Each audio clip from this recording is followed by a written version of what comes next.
या देखिए, दो तीन चीज़ें हैं। अगर ये जो होस्टेज डील नेगोशिएट हो रही है और 3 दिन का या 2 दिन का सीज फायर होना है, उसके अलावा कल इजराइल के फॉरेन मिनिस्टर ने कहा कि अंतर्राष्ट्रीय प्रेशर इतना बढ़ चुका है कि हम 2 या 3 हफ्ते से ज़्यादा कैरी नहीं कर सकेंगे, वर्किंग बैकवर्ड्स। इसका मतलब है इजराइल के हमले अभी और भयानक होंगे, जितनी ज़्यादा वो कर सके अभी करेगा गाजा में।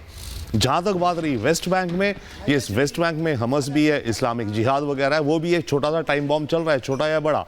और तीसरा इधर हिजबुल्लाह में देखिए, अभी हिजबुल्लाह और इजराइल के बीच में एक म्यूचुअल अंडरस्टैंडिंग सी है कि एक दूसरे को रॉकेट मार रहे हैं उनकी मिलिट्री इंस्टॉलेशंस में। अभी फुल फ्लेज्ड वॉर की तरफ नहीं है। हिजबुल्लाह कर रहा है, हिजबुल्लाह कहता है मैं इसलिए कर रहा हूं ताकि गाजा से इजराइल की फोर्सेस थोड़ी बटें, इस तरफ आए, नॉर्थ इजराइल की तरफ। अंडरस्टैंडिंग चैलेंज के रूप में भी तो आप देखी जा रही है कि किस तरीके से चैलेंज दिया जा रहा है। जी हाँ, बिल्कुल। तो सबसे बड़ा खतरा यही है इस समय। In fact American defence secretary Austin ने कल या परसों फोन किया इजरायली डिफेंस मिनिस्टर को और रिकमेंड किया है कि आप हिजबुल्लाह के फ्रंट को अभी मत खोल लो, क्योंकि वो खोला तो बहुत भयानक स्कोप हो सकता है इस जंग का।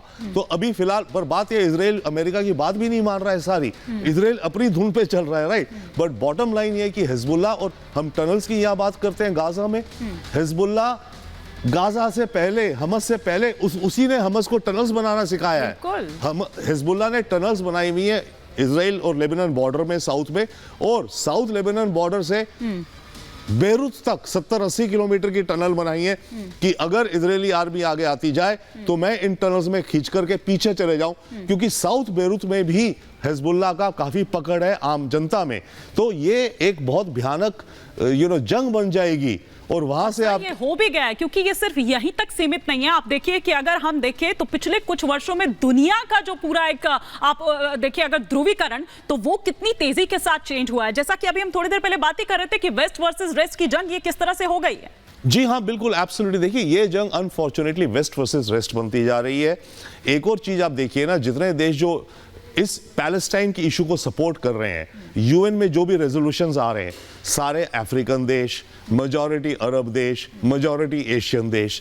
जो देश इजराइल को कह रहे हैं चलो आप चलते जाओ, वो केवल या ज्यादातर अमेरिका और यूरोपियन है। तो ये west versus west and global south बनता जा रहा है। इनफैक्ट भारत के लिए भी ये चुनौती है। हम ग्लोबल साउथ के लीडर हैं, चाइना भी ग्लोबल साउथ का लीडर है, बनना चाहता है, राइट।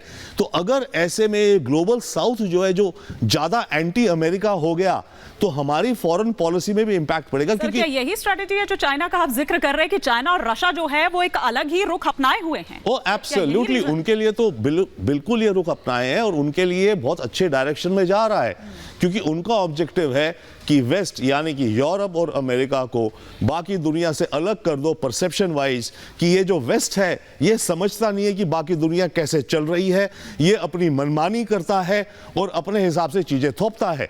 तो ये बहुत बड़ा खतरा है एक अलग एंगल का, लॉन्ग टर्म में या मीडियम टर्म में, जो दुनिया का बंटवारा हो रहा है उसमें। कि वाकई में इससे देखा जाए तो फर्क पड़ेगा, क्योंकि चाहे जॉर्डन की बात कर लीजिए, चाहे चीन की बात कर लीजिए, इनका स्टेटमेंट्स जिस तरीके के हैं वो कहीं ना कहीं इजराइल पर एक प्रेशर बनाते हुए नजर आ रहे हैं। जी हाँ, डेफिनेटली। देखिए, जो अभी जॉर्डन ने तो अपना एम्बेसडर विड्रॉ कर लिया है, ठीक है, कुछ और देशों ने भी कर लिया, इजराइल से रिश्ते तोड़े। साउथ अमेरिका के बोलिविया, कोलंबिया, छुटमुट देश जिनका ध्यान ही नहीं। ब्राजील के लूला ने आज या कल कहा है अगेन इजराइल के अगेंस्ट वॉर क्राइम्स की बात करते हुए। तो जब लैटिन अमेरिका के मेजॉरिटी देश, अफ्रीका के मेजॉरिटी देश, इधर अरब दुनिया के देश, और बाय द वे याद रखिए यूक्रेन वॉर को लेकर के भी अफ्रीका के देश न्यूट्रल हैं, वो अमेरिका के साथ इतने नहीं है। साउथ अफ्रीका भी इस केस में भी इजराइल को ब्लेम कर रहा है। साउथ अफ्रीका ने भी शायद अपना मैसेज विड्रॉ कर लिया, राइट। तो ऐसे में अगर आप यूक्रेन रशिया वॉर को देखें और जो इजराइल हमस की जंग हो रही है, इजराइल एक तरह से अमेरिका का प्रॉक्सी माना जाता है, वेस्ट का प्रॉक्सी है। तो इन दोनों जंगों के चलते जो हो रहा है, ये जो ग्लोबल साउथ के देश हैं, इनके मन में ये विचार बढ़ रहे हैं कि वेस्ट एरोगेंट है, वेस्ट अपनी मनमानी करता है और वेस्ट अपनी चीजें हम पे थोपता है। लेकिन यूके देवनाथ सर, इसी पॉइंट को थोड़ा आगे, ये वाली बातें डिप्लोमेसी वाली आपसे भी हम थोड़ा सा कर लेते हैं कि जो चाइना और रशिया का मैं यहाँ पर जिक्र कर रही थी, क्योंकि देखिए इजराइल के साथी कह लीजिए या उनसे भी अच्छे रिश्ते कह लीजिए, लेकिन उसके बावजूद वो एक अलग रुख यहाँ पर अपनाते हैं। जहाँ तक अरब देशों की अगर बात करें या अरब वर्ल्ड की अगर बात करें, तो वो उनको भी नजरअंदाज नहीं कर सकते। तो फिर ये कैसे ऐसे आप इसको देखते हैं, मतलब ये कैसे ऐसे हो गया? देखिए, विश्व में सबसे ज्यादा 2 देश जो खुश हैं इस वक्त, एक है रूस, और एक है चाइना। रूस इसलिए खुश है क्योंकि अब पश्चिमी देश और अमेरिका जो हैं वो यूक्रेन को जो मदद भेज रहे थे, यूक्रेन को जो मिलिट्री सहायता दे रहे थे, वो अब इजराइल की तरफ डाइवर्ट हो गया है। तो येलेंस्की बड़े दुखी हैं क्योंकि उनको अब मजबूत नहीं किया जा रहा। चीन भी बहुत खुश है। चीन की तो पिछले 100 साल की एक महत्वाकांक्षा थी कि वो पश्चिमी अरब देशों पर और खासतौर से जो ऑयल प्रोड्यूसिंग देश हैं उनके साथ दोस्ती बढ़ाए, उनके ऊपर अपना इन्फ्लुएंस करे। अब अरब देशों में क्या हो रहा है, इस युद्ध के चलते सब अरब देशों में जो आम जनता है वो फिलिस्तीन के साथ ज़्यादा हो गई है। अरब देशों में, मुस्लिम देशों में जो आम जनता है वो अमेरिका के विरुद्ध सोचने लगी है। तो चीन को तो कुछ भी नहीं करना पड़ा और अरब देशों में, मुस्लिम देशों में एक एंटी अमेरिकन हवा चल रही है। और जहाँ पे कि चीन उम्मीद कर रहा है कि उस रिक्त स्थान को अगले 10-20 साल में चीन भर देगा। अमेरिका का आप जिक्र यहाँ पर कर रहे हैं, दरअसल उसी का ही तो वो जो वर्ल्ड ऑर्डर है, उसी का एक वैकल्पिक आप एक ऑप्शन आप इसको कह सकते हैं, उसी के लिए तो ये सारी जद्दोजहद जो है वो दरअसल चल रही है। लेकिन एक बार चलिए जरा प्रियंका का भी रुख करते हैं, उनके पास एक बड़ी खबर है। Priyanka, over to you. बिल्कुल, देखिए युद्ध के मैदान से ये जानकारी मिल रही है, दक्षिणी इजराइल में हमास के आतंकियों ने हमला किया है। एश्केलोन में ये हमला किया गया और अब तक अगर इजराइल में मरने वालों की संख्या बताएं तो वो 1400 बताई जा रही है। वहीं हमास का जो हेडक्वार्टर है वहां पर आईडीएफ की तरफ से घेराव हो चुका है,